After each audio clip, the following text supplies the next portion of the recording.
The following topic is sponsored by One Uniphone, SIM card and phone rentals for the USA, Israel, and Europe. Next Kina Chot Hey, page 81. Yiten Roshimayim. And immediately after that we'll say the special Kina on the Shoah. You pass around that Kina.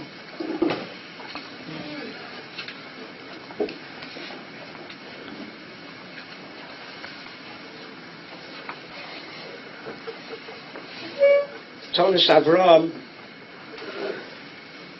lists a list of 10 things that people should have been mechazik themselves during the terrible gzeros of the Shoah, Churban, Yadus, Europa. And one of them was Avas Reya, that he saw in Europe. It was a weakening of Yohavta Reacha Kamocha, again Sinas Chinam, that pervaded European Jewry, and the people had to be mechazik themselves. Bayesheni was nechrav because of Sinas Chinam, and this Kina Yiten Roshi Mayim will correspond to that Churban Bayesheni and Sinas Chinam. The truth is that we are craving the Geula, but as we say in Birchas HaChodesh, Yishasa Nisim Lavosenu V'go'al osam me'ab V'yigal osam V'koro V'kabetz Nidochenu Me'arba Kanfos Ha'oretz Chaverim Kol Yisrael V'nomar Amen. What's that Chaverim Kol Yisrael? So Svarim say that if the Rebbeinu Shalom is going to bring Jews from all over the world together, and we're not Chaverim, then we'll end up killing each other. It's a story in Shevet Yehuda from Shlomo ibn Virga, Rishon. It's a history book that has to do with the Gzeros around the expulsion from Spain. So he records there were two Portuguese kings, and one of them told his friend that he wanted to destroy the Jews in his province. The other king said, I don't think it's a good idea. History has shown whoever starts up with the Jews doesn't end up too well. But I have an answer. You want to get rid of them? I'll tell you what to do. Put them all on an island alone and tell them they have to pick leaders. They'll kill each other out. You won't have to touch them. It's an unfortunate truth. Whether it's political leaders, whether it's Torah leaders, unfortunately, people kill each other. Whether it's killing them physically or killing them by halbonis panim, by insulting or whatever. We're a people who are difficult.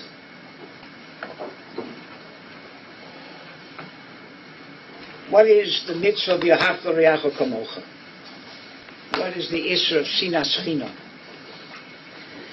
Ava, like we mentioned before, is the opposite of Sina. Sina does not mean to hate somebody's guts.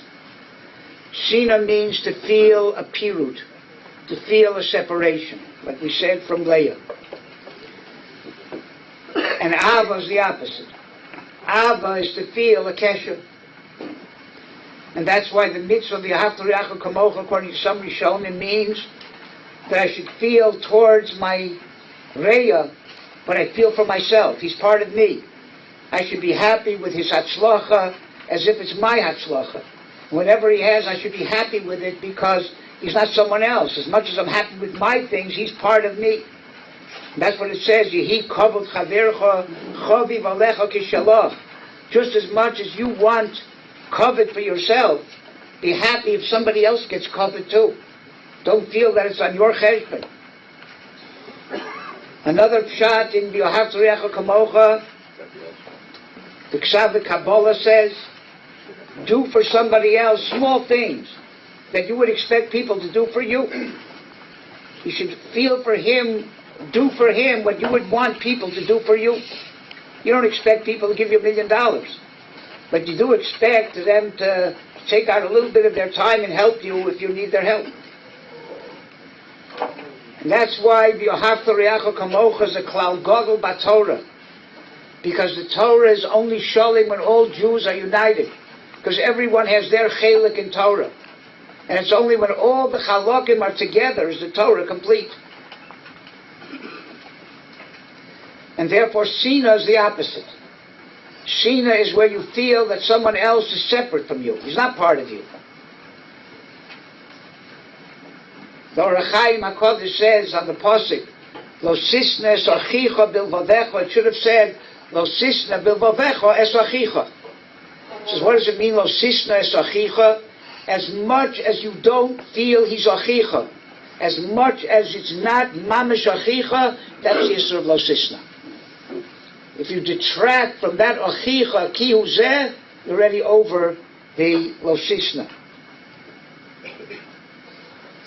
And that feeling that other people are mamish part of you is a siman of godless. That's a great person.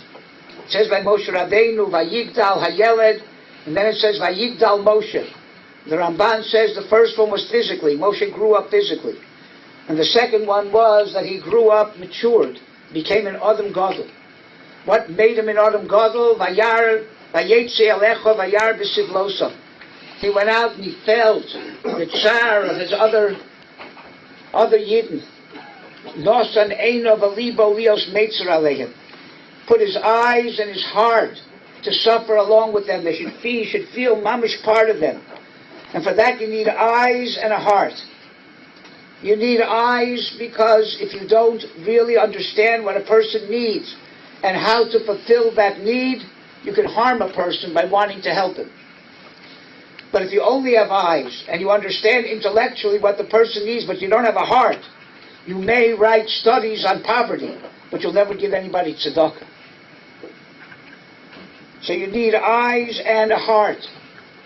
Why is that called godless? Rav Shimon Shkop, in his Hakdama to Shari Yosher, asked the following question. On the one hand, the Torah demands that we care about ourselves. Self-concern is a legitimate concern. Chayecha kolden, you come first. If you have money to give to tzedakah and you need it and somebody else needs it, you take it. If you have an Aveda getting lost and you can save yours or save somebody else's, even your father or your Rebbe, you save yours first. So a person has to be concerned about himself. But he can't only be concerned about himself, he has to be concerned about other people. So how do you balance that conflict between self-concern and concern for others? Says Rav Shimon, it's only a problem if you consider yourself from your toes to your head. And everybody else is somebody else. But some people are bigger than that. And they consider their spouse, mamish part of them, ishto kegufo, baal ke ishto. So when they're concerned about their spouse, they're not concerned about someone else. They're concerned about themselves, except themselves as two bodies. Some people are bigger than that, and they consider their children an extension of them, bro kara davua. When they're concerned about their children, they're not concerned about somebody else. That's self-concern. Except their self is now many bodies. Some people are even bigger than that, and they consider their whole extended family, cousins, uncles, aunts, part of them. Ach besori atzmiu besori ata. Some people are even bigger than that. They consider their entire neighborhood part of them, their entire city, their entire country, the entire world, the entire Klal Yisrael, the entire world. If somebody feels everybody is part of them, then there's no more conflict. It's all self-concern. Except then it's only a matter of the priority of which part of myself. And that's not just semantics. The Chidushei HaRim asks the following question. Yaakov Avinu was looking for a pillow. And there's 12 rocks arguing, Olai Yoniach Tzadik Es Roshem. So what does the Rebbeinu Shalom do? He fuses all the rocks together. How does that solve the problem? The rocks are now 12 times the size of Yaakov's head. His head didn't get any bigger. Any one of those rocks could have been his pillow. Now there's 12 times the size of Yaakov's head in one big rock. Why are they still arguing? Which part of the rock should Yaakov put his head on? Says the Chedush Arim, as long as the rocks were separate entities, it made a difference if the tzaddik's head is on this one or that one. Once they became one entity, it didn't make a difference if it was this part of the rock or that part of the rock. It's all one rock. If it's you and everybody else out there, then it's a conflict between self-concern and concern for others. When everybody is one, then it's a much lesser conflict, because then it's just a matter of priority. Which part of me right now is more important, and not me and them?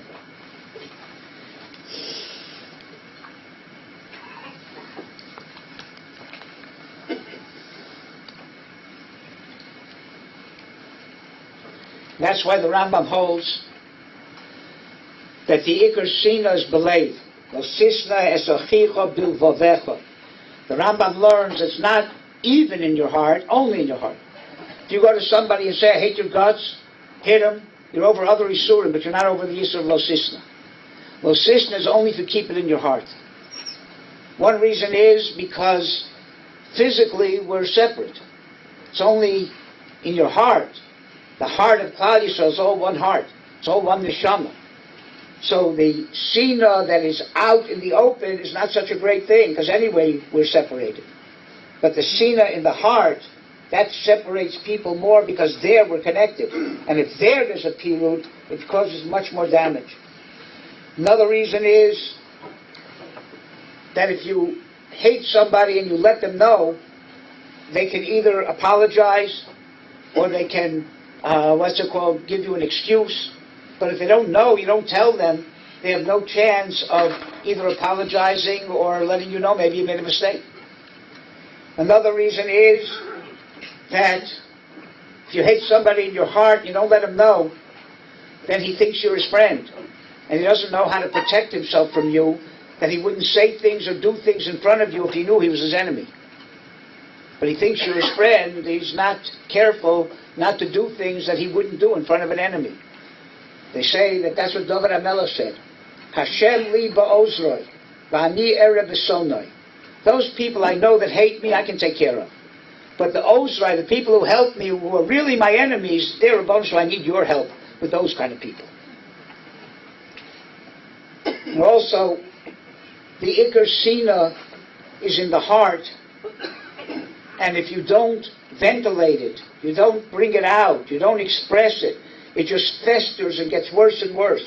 Once you tell somebody you hate them less, because you got it out of your system. The whole Inyan of Bayis Sheni was Kedushas Yisrael, the Maral says. The first Beis HaMikdash was Kedushas HaShechina. And the second Beis HaMikdash, there wasn't Shechina, at least not to the level of the first. So what was the cement that held the second Beis HaMikdash together? Achdus of Yisrael. Klal Yisrael. That was second Beis HaMikdash. And therefore the Siba of the Churban of second Beis HaMikdash was Sinas Chinam, when that cement broke apart.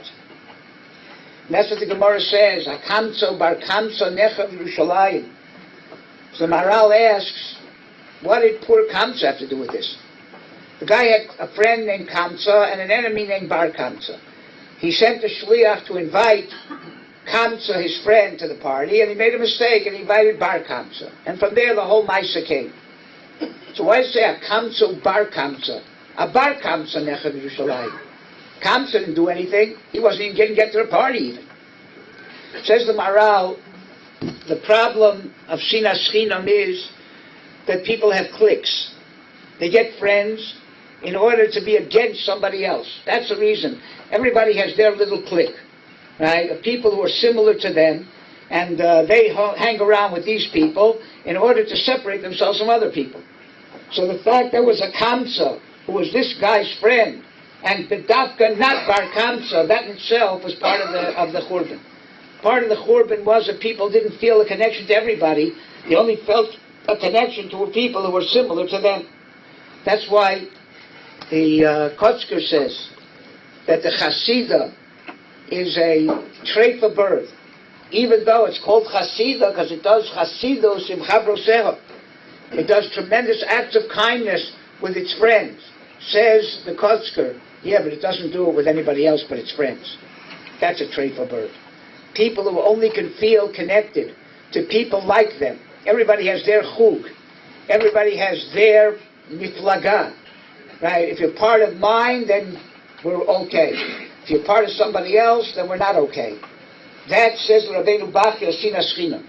Torah, how can you have Sinas Chinam? Sinas Chinam seemingly means that there's no purpose to it. How can you not have a taina? People hate people for reasons.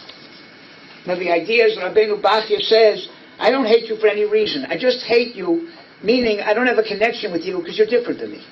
That's all. And I don't have a connection with people who are different than me. You do wear a hat, you don't wear a hat, you have this kind of yarmulke, that kind of yarmulke.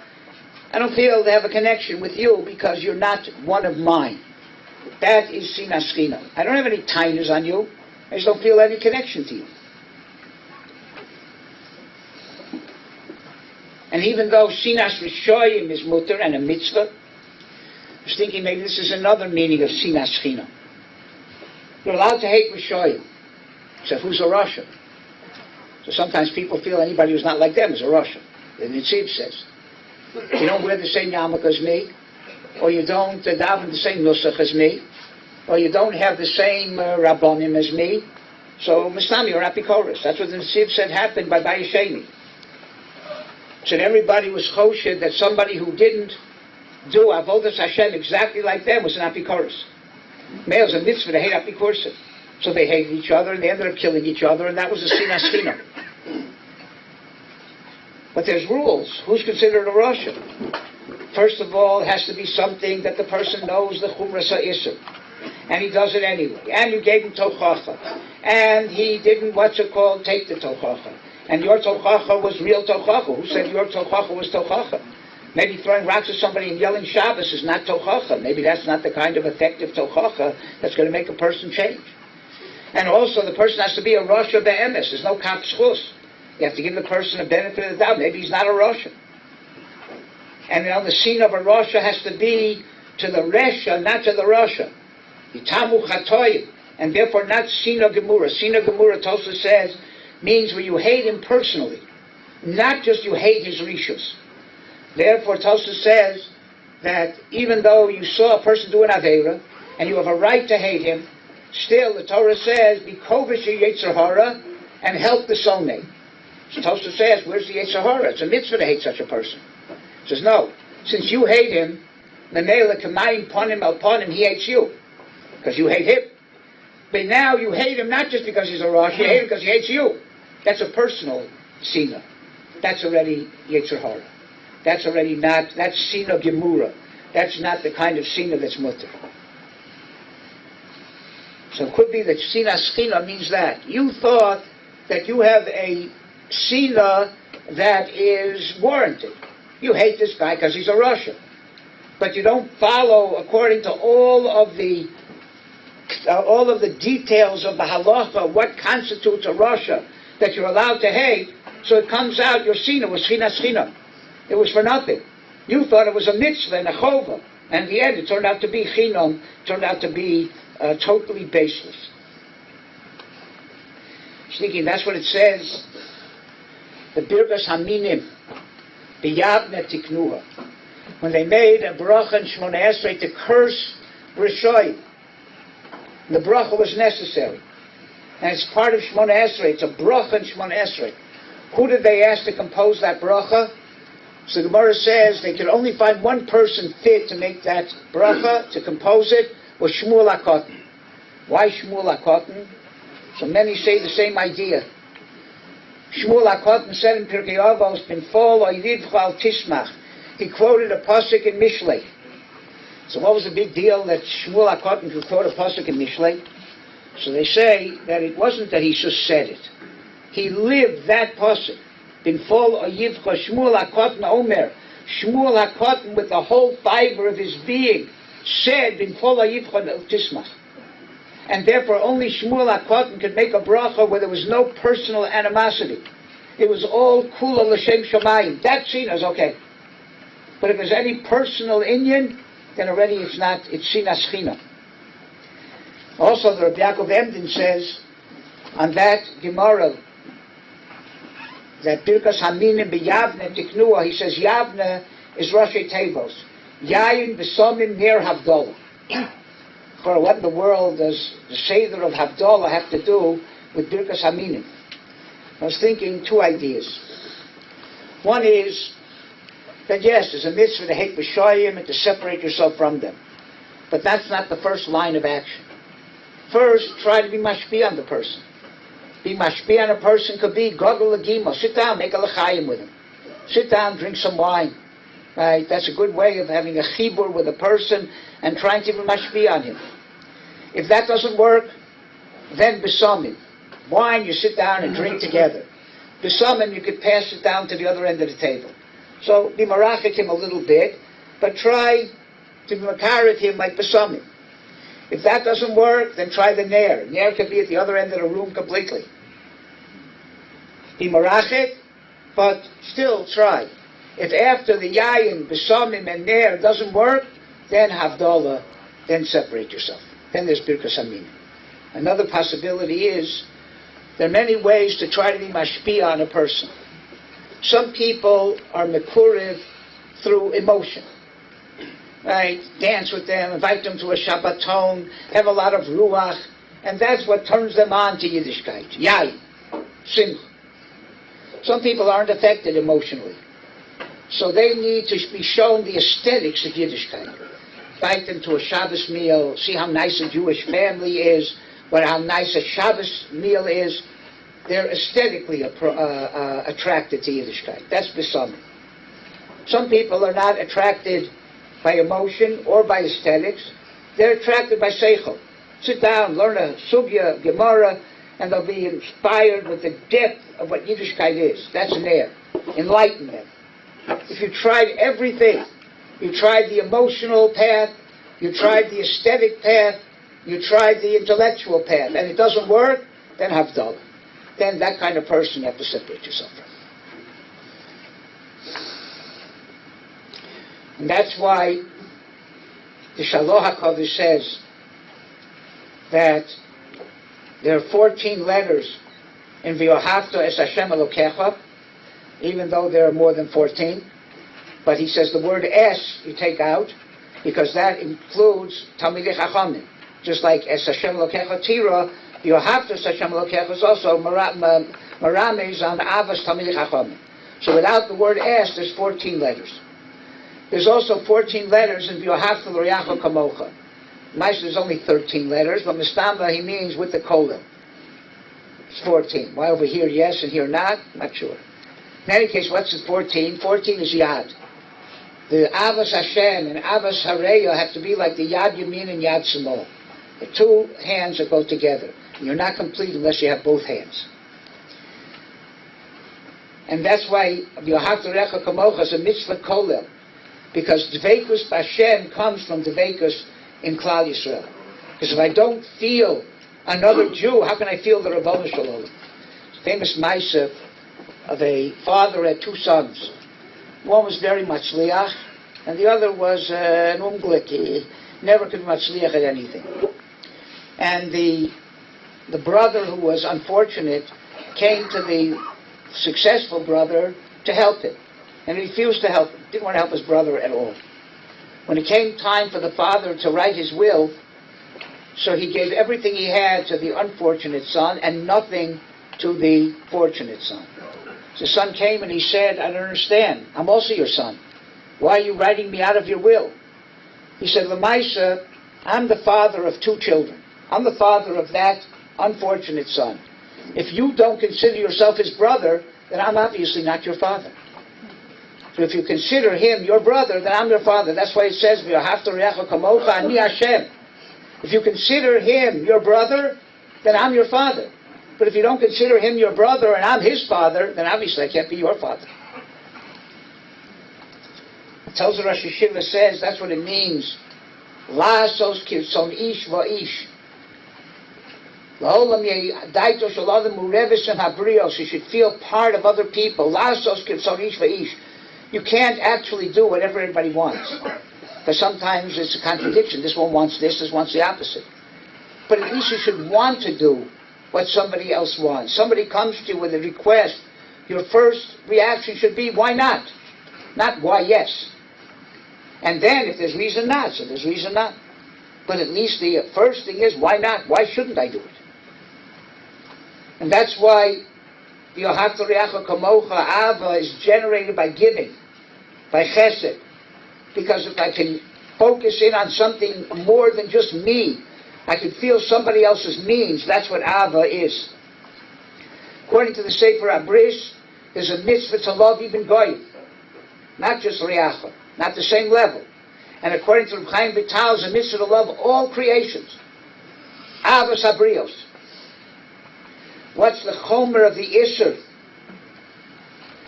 of Lo Sisna? Why is that such a terrible Isser? For that the Beis Hamikdash was destroyed.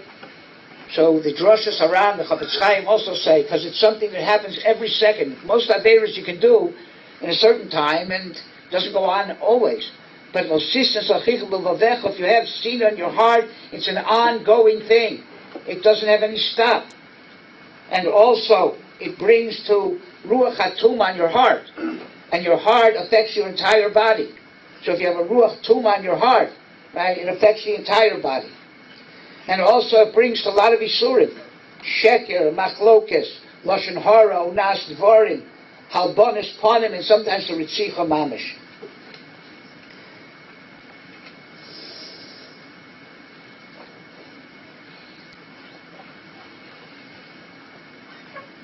Now, my friend, say for why we weep.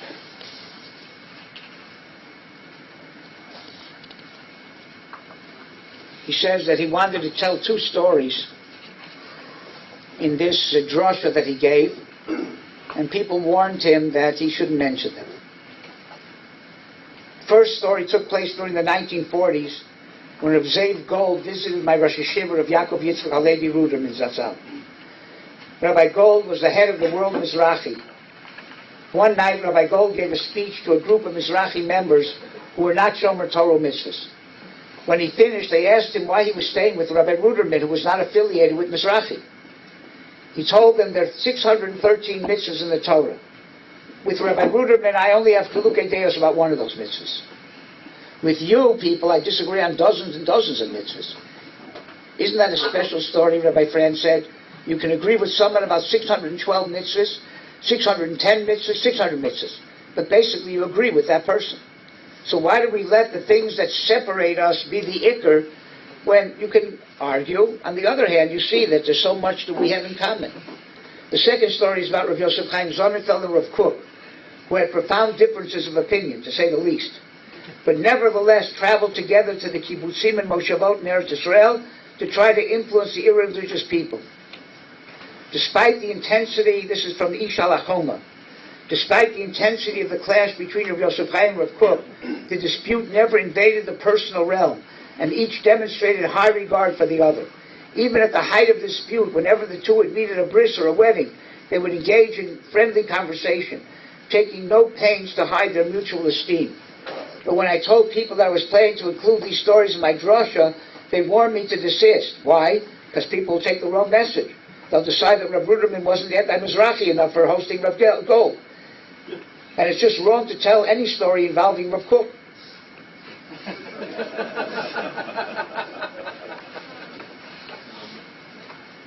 If you disagree with someone on one issue, then they're worthy of contempt, and you can't even tell a story about them. That's how bad it is. Says another reason. He says, how do you misakin this? Get to know the other person. Get to know what they really hold. You may disagree with them in many areas, but there's so many things that Frum Yidden have in common. Concentrate on those common areas. And secondly, he said, we live in a world where we're under constant attack. The Frum community of all different shapes and sizes and colors is under the same attack. In a war, you try to gain as many comrades as you can to be on your side. right? So if you understand that we're all being attacked the same way, look at the things that unite us that other people see and are against us or whatever, and try to focus in on the fact that we're all in the same boat together. It's a beautiful story from Rav Pesach Kron.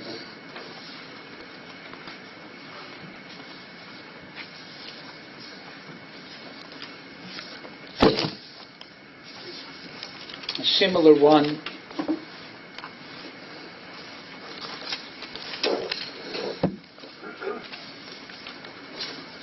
several years ago. My brother of Kalman Kron was in a taxi in Yerushalayim. The driver was not wearing a yarmulke and he seemed angry and bitter. He barely grew silence in the taxi as the driver wound through the narrow side streets at breakneck speed.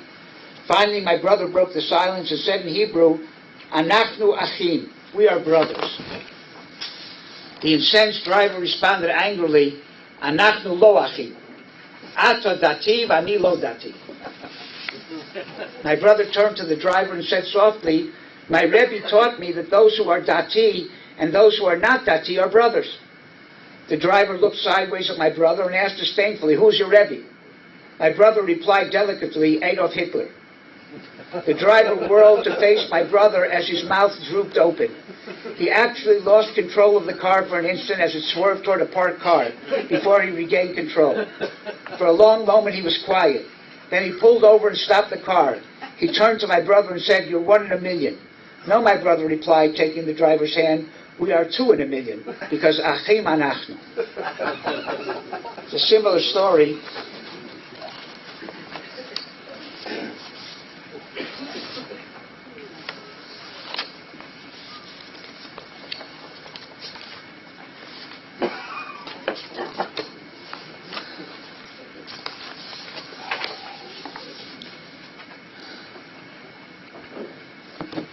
Story written by a yeshiva bocher called Nachum. Nachum called his friends together to watch a skit he had prepared. As a bocher, Moshe Shapiro was friendly with Nachum and came to watch his performance that night. He has since retold its poignant plot. A secular man perished in the Holocaust, and when his neshama ascended to Shemayim, the Beis Din Shamala asked him, "What do you expect to receive here?" The man answered, "I heard from my friends that there's a desirable place called Gan Eden. That's what I would like to receive. We must first ask you a series of questions before we allow you entry. Did you keep Shabbos?" inquired the voice. The man answered truthfully, "No, I did not." "Did you don tefillin?" "No, I did not." "Did you keep kosher?" Once again, the man replied in the negative. "Did you fast on Yom Kippur?" asked the voice. "No." "Did you eat matzah on Pesach?" "No," answered the man again. "I did not practice any mitzvahs at all because I came from an assimilated family and had no exposure to the laws of the Torah. Still, I request to be admitted into Gan Eden." Gan Eden is reserved for those people who subscribe to the lifestyle that was dictated to the Jewish people on Har Sinai, explained the voice. "What makes you think that you are deserving of Gan Eden?" "Because I'm a Jew," he insisted. "But how do you expect to go to Gan Eden if you didn't learn Torah or keep any of the mitzvahs?" argued the voice. "It's true that I didn't learn Torah or keep the mitzvahs," stated the man firmly. "But if it was good enough for Hitler that I was a Jew, then why isn't it good enough for you?" The Bochum gasped as a powerful argument had indeed been made. The audience listened to the commotion that followed as the heavenly court convened and debated the departed man's status. After a few moments, a decision was finally reached. Nachum banged the gavel and announced the verdict. Halacha ke Hitler. The law follows Hitler. The non-observant Jew who had perished in the Holocaust was permitted entry into Gan Eden.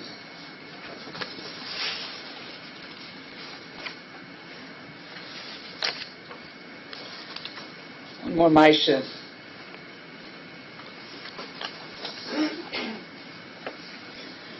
Rosh Zelig Rubinstein, Zecher Tzadik Livrocha, told over the following Maisa.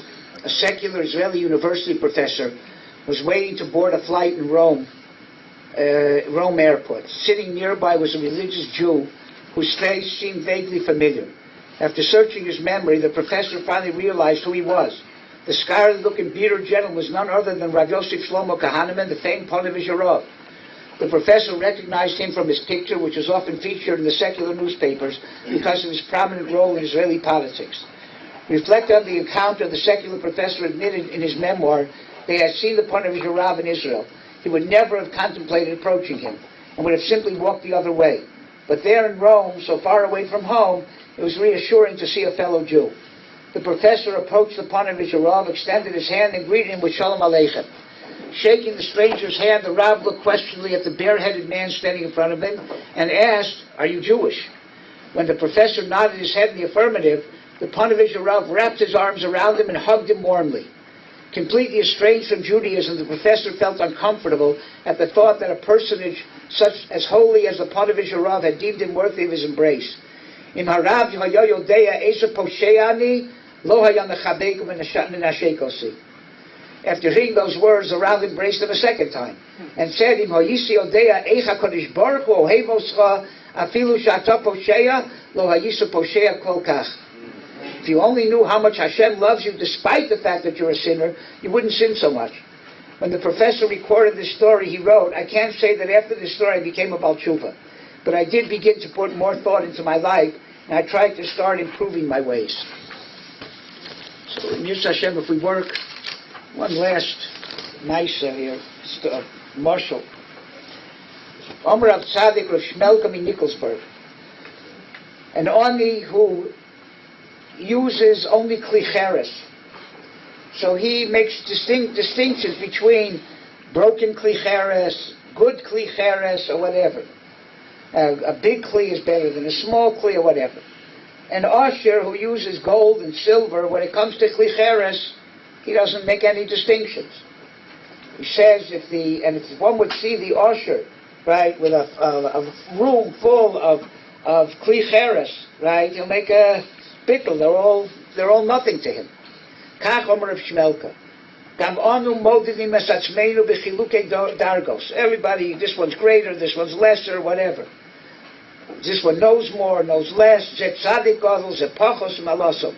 Aval HaKadosh Baruch Hu hasholim b'chol minei hashleimus. Kulanu klicheres beinav. We're all like klicheres. So he doesn't make any distinctions. We make the distinctions. We're all klicheres, so it makes a difference which kind of klicheres.